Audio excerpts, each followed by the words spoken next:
आज हम एक शॉर्ट बट सॉलिड नोट बनाएंगे जिसमें रिफ्रैक्शन ऑफ लाइट को क्लियरली एक्सप्लेन कर देंगे, डेफिनेशन से लेके लॉज और एग्जाम्पल्स तक।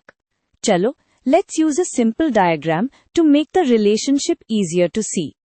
सबसे पहले मीनिंग पक्का करते हैं।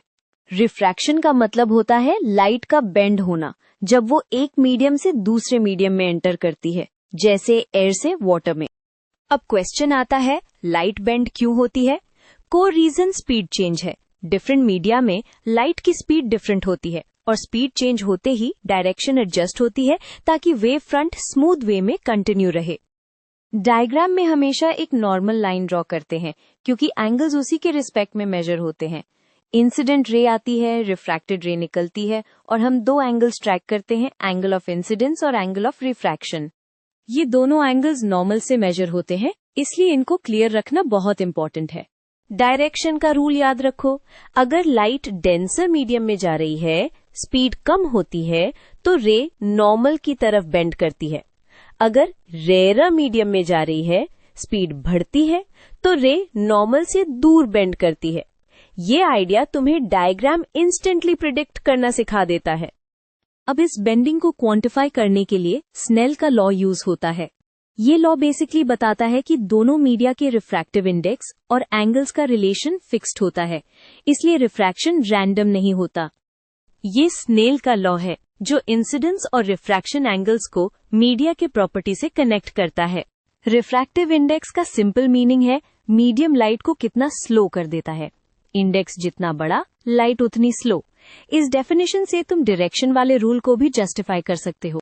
यहाँ सी वैक्यूम में स्पीड है और वीएम वर्सेस मीडियम में स्पीड, इसलिए स्पीड कम होगी तो इंडेक्स बड़ा होगा। एक और इम्पॉर्टेंट पॉइंट है, फ्रीक्वेंसी बाउंड्री क्रॉस करते टाइम सेम रहती है बट स्पीड चेंज होती है तो वेवलेंथ ऑटोमेटिकली चेंज होती है।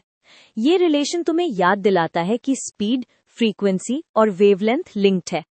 स्पीड चेंज होने पर वेवलेंथ एडजस्ट होती है क्योंकि फ्रीक्वेंसी सेम रहती है। अब डेंसर से रेयरर मीडियम में आते हुए एक स्पेशल केस होता है। अगर इंसिडेंस एंगल बहुत बड़ा हो जाए तो refraction instead of happening reflection हो जाता है।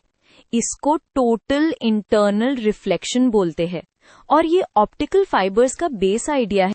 क्रिटिकल एंगल का फॉर्मूला बताता है कब रिफ्रैक्शन रुककर टोटल इंटरनल रिफ्लेक्शन स्टार्ट होता है। डेली लाइफ में रिफ्रैक्शन के इफेक्ट सुपर कॉमन है। पानी में स्ट्रॉ बेंट दिखना, स्विमिंग पूल का बॉटम क्लोजर लगना और हॉट रोड पर मिराज जैसा इफेक्ट, ये सब रिफ्रैक्शन की वजह से होता है। एप्लीकेशंस में लेंसेज सबसे इंपॉर्टेंट है क्योंकि लेंसेज रिफ्रैक्शन से ही लाइट को फोकस या डाइवर्ज करते हैं। इसी से स्पेक्टिकल्स, कैमरास, माइक्रोस्कोप्स, टेलीस्कोप्स का काम होता है और ऑप्टिकल फाइबर्स में टोटल इंटरनल रिफ्लेक्शन से सिग्नल ट्रैवल करता है। तो फाइनल रैप अप है, रिफ्रैक्शन का मेन रीजन स्पीड चेंज है। एंगल्स नॉर्मल से मेजर होते हैं, स्नेल का लॉ रिलेशन देता है और रिफ्रैक्टिव इंडेक्स मीडियम लाइट को कितना स्लो करता है ये बताता है। बस ये पॉइंट्स लिख दो, तुम्हारा नोट कंप्लीट और एग्जाम रेडी हो जाएगा।